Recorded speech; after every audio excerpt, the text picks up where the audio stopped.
Assalamualaikum warahmatullahi wabarakatuh. Salam persaudaraan, SH Trate Jaya. Dari Krida Satria Tama, Jalan Merak nomor 10 Madiun, kami tim Humas Persaudaraan Setiati Trate Pusat menyampaikan informasi yang benar, santun, bermartabat demi persaudaraan. Persaudaraan Setiati Trate lahir pada tahun 1922, berawal di Pilangbango Madiun. Ketika itu, tokoh pergerakan Ki Hardjo Utomo melatih generasi muda sebuah ilmu bela diri yang dinamakan SH Trate. Persaudaraan Setiati Trate berdiri pada tahun 1922. Berawal dari tokoh pergerakan Eyang Hardjo Utomo, bertempat di Pilangbango Madiun, ketika itu melatih para generasi muda sebuah ajaran bela diri pencak silat. Waktu itu Pencak Sport Club di Pilangbango yang akhirnya pada tahun 1948 melalui Kongres SH Trate yang pertama, akhirnya sebuah perguruan SH Trate berubah menjadi organisasi. Melihat dari sisi itu, wajar bahwa organisasi SH Trate ini adalah sebuah organisasi yang sangat dinamis, berkembang melalui kebutuhan zamannya yang ada. Sore hari ini kita berkesempatan bertatap muka langsung untuk melakukan bincang-bincang dengan Kang Mas Sutrisno Budi SH MH, Koordinator Departemen Bela Diri Praktis Persaudaraan Setiati Trate Pusat. Selamat sore Mas Budi. Selamat sore Mas. Mas Budi, saat ini sebagaimana yang saya sampaikan tadi, bahwa SH Trate ini adalah sebuah organisasi yang dinamis. Dari perguruan pada saat berdiri pada tahun 1922 hingga akhirnya berubah menjadi organisasi SH Trate pada tahun 1948, ini menandakan bahwa para opini sepuh kita pada waktu itu sangat bisa menerima dan mengarahkan, bahkan menganjurkan bahwa dalam perkembangan SH Trate nantinya tidak tertutup kemungkinan untuk mengikuti perkembangan era zaman pada saat itu. Saat ini kebetulan Mas Sutrisno Budi sebagai Koordinator Departemen Bela Diri Praktis Persaudaraan Setiati Trate Pusat. Kalau boleh saya singgung Mas, kalau dulu SH Trate fokus di pencak ajaran. Kemudian dalam perkembangannya karena dituntut sebuah prestasi dalam sebuah laga pertandingan, adanya perkembangan PON dan sebagainya, sehingga SH Trate juga mengikuti itu dengan adanya pencak silat prestasi. Nah, saat ini yang sebetulnya kurikulumnya sudah ada di ADART, yaitu pencak silat bela diri praktis. Ini banyak yang belum dengar dan tahu Mas Sutrisno Budi. Nah, ini mumpung kebetulan panjenengan sebagai koordinator di Departemen Pencak Silat Bela Diri Praktis SH Trate Pusat, monggo mungkin disampaikan apa sebetulnya pencak silat bela diri praktis yang dimaksud di sini, Mas Sutrisno Budi. Monggo. Baik, terima kasih Mas Anam. Kita ketahui bersama bahwa SH Trate yang lahir sejak 1922 ini, para pendahulu kita telah memilihkan pencak silat sebagai bela diri kita. Ya. Pada saat itu yang ada hanyalah pencak ajaran. Kemudian berkembang karena tuntutan zaman, ada pertandingan pencak silat. Karena SH Trate salah satu perguruan pencak silat, ya tentu kurang afdol kalau tidak mengikuti kejuaraan pencak silat itu. Maka berkembang menjadi satu divisi atau satu departemen, yaitu pencak silat prestasi.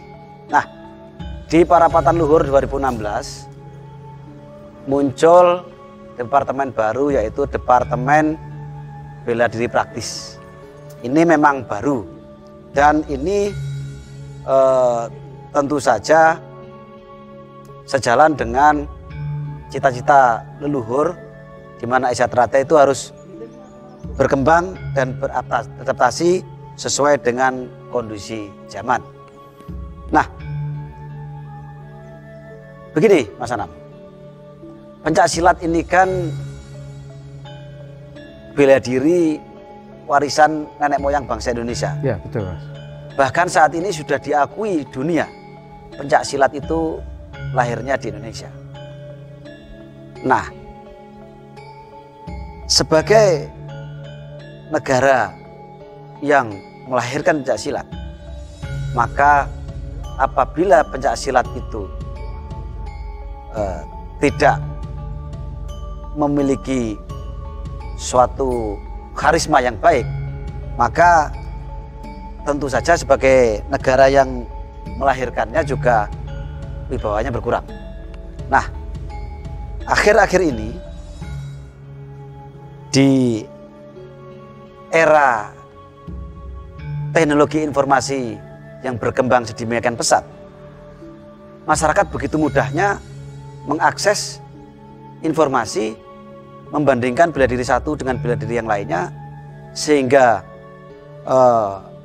mereka bisa bebas memiliki penilaian antara bela diri satu dengan yang lainnya.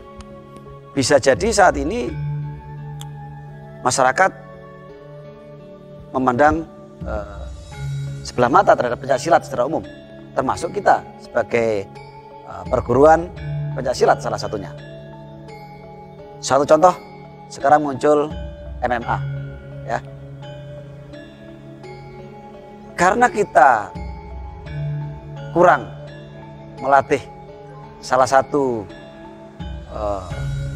teknik yang kita beri nama Kripen,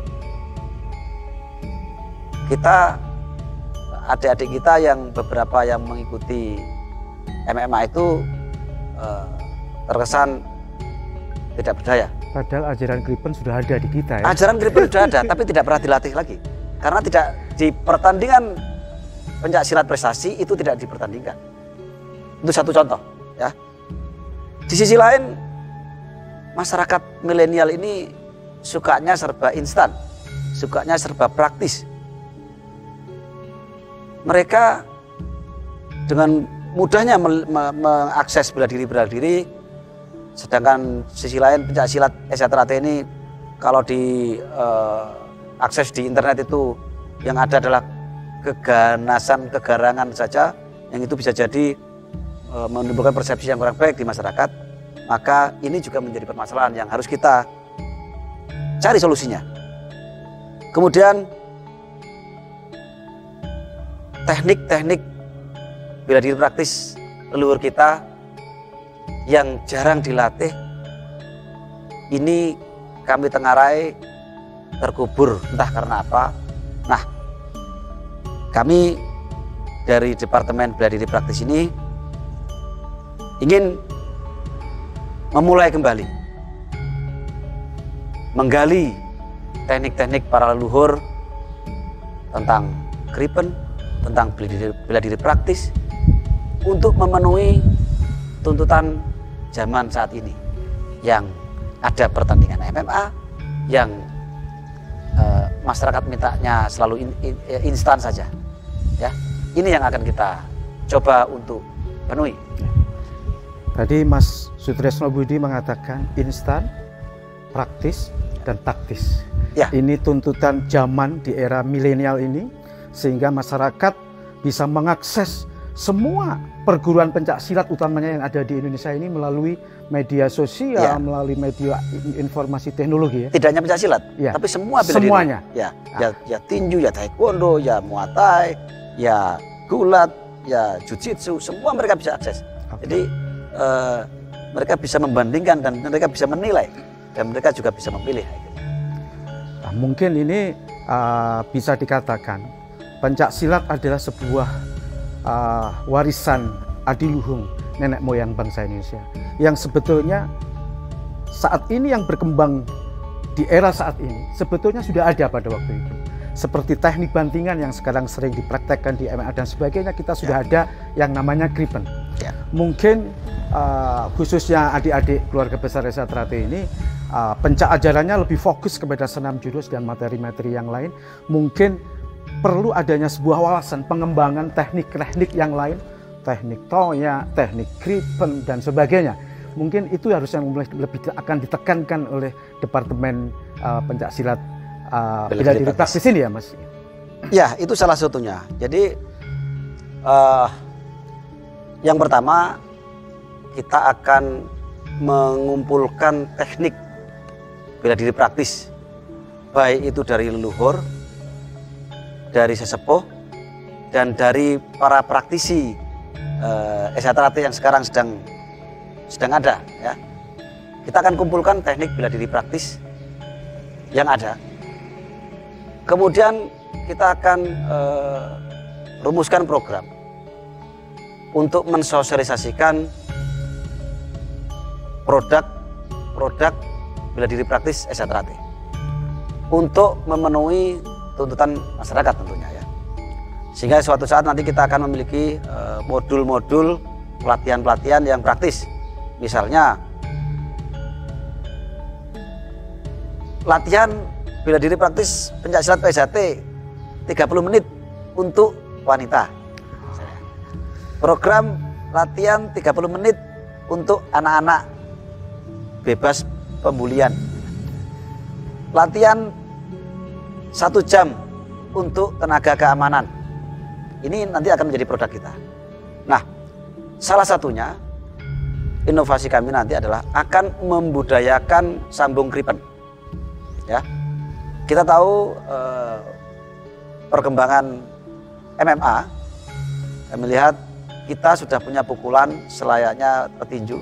Kita sudah punya tendangan selayaknya taekwondo, kita sudah punya bantingan selayaknya gulat dan judo, tapi kita lupa dan tidak pernah berlatih kripen ya, sebaik jujitsu, karena memang tidak ada pertandingannya.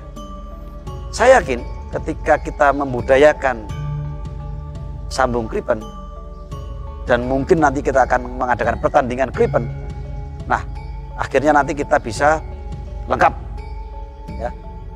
Jadi kita akan bisa memenuhi keinginan zaman, ya. Nah, ada 2 hal Mas ini yang menarik menurut saya. Jadi Mas Sutresno Budi pertama mengatakan ada modul mungkin session 30 menit untuk pencak silat SHTRAT untuk ibu-ibu. Kemudian untuk pengamanan security, yang itu sementara ini memang sebetulnya banyak anggota kita itu yang berada di sana. Cuman untuk pelatihan dan sebagainya mungkin pelatihan itu dilaksanakan di luar SHTRAT. Betul. Nah, mungkin ini adalah salah satu strategi atau pengembangan pencak silat bela diri praktis ini yang mengarah bahwa cara-cara seperti itu juga akan dikembangkan oleh departemen ini. Betul, ya, betul. Oke. Itu nanti yang akan menjadi output dari bela diri praktis PSHT. Berarti dalam konsep yang modul 30 menit dan sebagainya ini adalah sebuah pengenalan ajaran SHTRAT dalam hal tertentu tentunya, karena mereka tidak mengikuti latihan secara pencak ajaran yang khusus. Itu adalah sebagai sarana ya kampanye bahwa SHTRAT ini salah satu perguruan pencak silat yang berkewajiban untuk melestarikan budaya itu. Begitu Mas. Betul. Ada falsafah tak kenal maka tak sayang. Ya. Jadi era kita latihan secara tertutup, tidak boleh dilihat orang. Kalau ada yang melihat kita usir. Saya pikir era itu sudah lewat. Ya. Kita sudah harus terbuka kepada semua orang untuk mengetahui kita. Ya. Nah, tentu saja akhirnya kita pilah-pilah mana yang bisa diketahui publik, mana yang tidak. Nah, ini nanti bela diri praktis akan menyajikan modul, materi-materi yang bisa kita perkenalkan kepada masyarakat secara umum untuk mereka kenal kita. Nah, dengan harapan setelah mereka kenal kita latih secara instan tadi, kemudian mereka bisa muncul suatu kecintaan terhadap SHTRAT, dan dengan harapan nanti mereka bisa bergabung dengan SHTRAT secara penuh. Yang gitu. penting tahu dulu, cinta, kemudian ikut serta gitu ya, betul, Mas. Ya, Mas Tris. Betul. Jadi kalau boleh saya sampaikan, Mas Tris, kalau tidak salah di Indonesia ini aja sudah ada tidak kurang dari 100 sampai 150 ajaran pencaksilat Sejahtera ini berada di perguruan-perguruan tinggi baik swasta maupun negeri, kan begitu? Betul, betul. Dan saat ini juga sudah banyak program strategik yang sudah dikembangkan oleh pusat. Makanya ke depan ini salah satu program dari Departemen Pencaksilat Bela Diri Praktis ini, bagaimana strategi pengenalan ajaran Sejahtera ini dalam hal tertentu ini bisa dikembangkan oleh cabang-cabang, tentunya begitu ya, Mas? Betul, betul. Kemudian Mas Tris tadi juga menyinggung pertandingan MMA yang lagi ngetop saat ini. Ya. Sebetulnya tradisi budaya pencaksilat ini sudah punya juga, meskipun belum sehebat yang dipraktekkan oleh Yudo untuk kripennya dan sebagainya. Untuk itu karena di pencak silat prestasinya ini memang regulasinya hanya ketika kalau seorang pesilat bisa menjatuhkan, hanya cukup di situ. Ya. Nah, ini perlu dikembangkan ke arah situ karena sementara ini pencak silat tidak ada yang mempertandingkan tentang itu, kan begitu. Betul, betul. Nah, untuk itu ini sebuah terobosan yang sangat luar biasa dari Departemen Bela Diri Praktis SHTRT Pusat ini, bahwa bagaimana kita juga bisa mengembangkan teknik-teknik ajaran pencak silat leluhur ini untuk dipergunakan dalam momen-momen acara MMA dan sebagainya, sehingga pencak silat asli bangsa Indonesia, kita bangsa Indonesia tidak menjadi penonton di rumah sendiri, begitu ya, Mas? Betul, Tris? betul. Nah, ini target yang sangat luar biasa. Kalau boleh saya katakan, Mas, siapa lagi kita sebagai pendekar-pendekar pencak silat umumnya, khususnya Sejahtera yang akan menjaga marwah negara ini, kalau ternyata kebudayaan luar negeri sudah sangat berkembang, kita hanya sebagai penonton, kan begitu, Mas? Betul, betul. Mungkin bisa dijelaskan kiat-kiat secara teknis, Mas, regulasi apa yang akan dilakukan oleh Departemen Bela Diri Teknik PSHT Pusat ini dijabarkan kepada cabang-cabang untuk menyongsong program itu. Baik, yang pertama langkah kita adalah pengumpulan teknik bela diri praktis dengan berbagai cara. Salah satunya nanti kita akan lombakan, ya, lomba teknik bela diri praktis PSHT. Nah, jadi dari situ nanti kita akan pilih bela diri teknik-teknik yang terbaik, akan kita rangkum jadi satu dalam satu panduan. Mungkin ini sesi pertama ya. Kemudian berikutnya kami juga akan dari teknik yang sudah kita kumpulkan tadi, kita akan membuat program-program yang instan untuk ibu-ibu, untuk anak-anak, untuk tenaga keamanan ini produk-produk instannya. Nah, di sisi lain kita akan sosialisasi kepada semua cabang untuk membudayakan sambung kripen. Jadi pencak silat ini unik. Ketika aturan dirubah, maka muncul teknik baru. Aturan diubah, muncul teknik baru. Nah, ketika kita membudayakan sambung kripen, maka di sana nanti akan muncul teknik-teknik silat kita. Apakah yang teknik yang lama atau yang baru itu bisa muncul. Ya, dari situ nanti karena kebiasaan melaksanakan sambung kripen, disinilah kita sudah memiliki kelengkapan, memberi bekal kepada adik-adik untuk bertanding berdiri ya bisa, bertanding kripen ya bisa, sehingga cukuplah nanti memberi bekal kepada adik apabila ada yang ingin melangkah ke MMA. Saya pikir bekalnya ada cukup.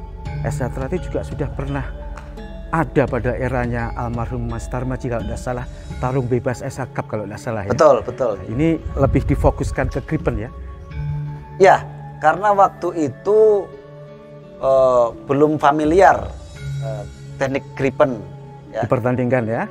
Sehingga waktu itu di aturannya sudah membolehkan kripen, tapi belum ada yang memakai karena jarang yang melatih gitu ya. Nah, sehingga ketika teknik kripen ini kita budayakan untuk dilatih dan disambungkan, dan suatu saat kita pertandingan khusus kripen, maka ini akan membudaya ya, sehingga adik-adik terbiasa dengan teknik kripen itu. Berarti Mas Sutresno Budi dalam pembicaraan bincang-bincang sore hari ini paling tidak dari Departemen Bela Diri Praktis ini menginformasikan kepada cabang-cabang bagaimana mengenalkan SHTRT ini kepada khalayak umum. Bagaimana ajaran SHTRT ini bisa dikenal di kalangan ibu-ibu, di kalangan adik-adik strategis usia dini, di kalangan kelompok-kelompok tertentu. Mungkin suatu saat, kalau saat ini SHTRT sudah ada di perguruan tinggi, mungkin bukan hal yang aneh atau hal yang tabu bahwa suatu ketika pencak silat khususnya SHTRT ini latihan mungkin di mall dan sebagainya, begitu ya? Ya, dan saat ini kami sudah memulai di Surabaya. Kami punya satu tempat latihan di mall. Silakan dikunjungi di Cito ya, City of Tomorrow. Kami ada satu tempat latihan di sana, di pusat kebugaran. Oke Mas. Kemudian juga satu pesan dari Mas Sutrisno Budi, koordinator Departemen Pencak Bela Diri Praktis ini, bahwa sudah saatnya karena tuntutan zaman, latihan-latihan di cabang-cabang, di ranting, di rayon ini bisa lebih dibuka untuk masyarakat umum bisa melihat. Karena kalau tidak tahu tidak sayang, itu tidak kenal tidak sayang. Tapi dalam hal-hal tertentu tentunya. Betul. Mungkin kalau untuk materi outdoor, kemudian dari sisi seninya, tapi dalam hal-hal yang ajaran khususnya senam jurus itu mungkin agak kita pilih tertutup ya. Ada juga yang terbuka dan yang tertutup. Oke Mas Sutrisno Budi, mungkin bincang-bincang kita pada sore hari ini sementara kita akhiri saat ini, hanya satu hal sebelum kita tutup. Mudah-mudahan Mas Sutrisno Budi sebagai koordinator Departemen Pencak Silat Bela Diri Praktis ini bisa merealisasikan program-program ini menjelang, sehingga pada saat satu abadnya ini ada sebuah kado istimewa untuk SHTRT bahwa kita sudah siap untuk di bela diri praktis. Secara khusus demikian, dan mungkin secara nasional, secara internasional harus kita tunjukkan the power of pencak silat, the power of SHTRT ini bisa menggelora di seluruh antero dunia. Demikian Mas Sutrisno Budi. Amin. Demikian bincang-bincang kami dengan Mas Sutrisno Budi SHMH, Koordinator Departemen Pencak Silat Bela Diri Praktis Persaudaraan Setiati Trate Pusat. Yang jelas dapat kita simpulkan bahwa dalam proses mengikuti perkembangan zaman, tuntutan zaman di era informasi teknologi dan milenial ini, kita harus bisa lebih terbuka sehingga kita bisa menyampaikan pesan SHTRT kepada masyarakat secara umum. Ingat pesan beliau, the power of pencak silat, the power of SHTRT harus kita dengung-dengungkan. Ketika yang Hardjo Utomo pada tahun 1922 mendengung-dengungkan untuk berjuang demi Indonesia, saat ini para pendekar SHTRT harus berjuang untuk itu. Demikian tim Humas Persaudaraan Setiati Trate Pusat menyampaikan informasi yang benar, santun, bermartabat demi persaudaraan. Wabillahi taufiq wal hidayah. Wassalamualaikum warahmatullahi wabarakatuh.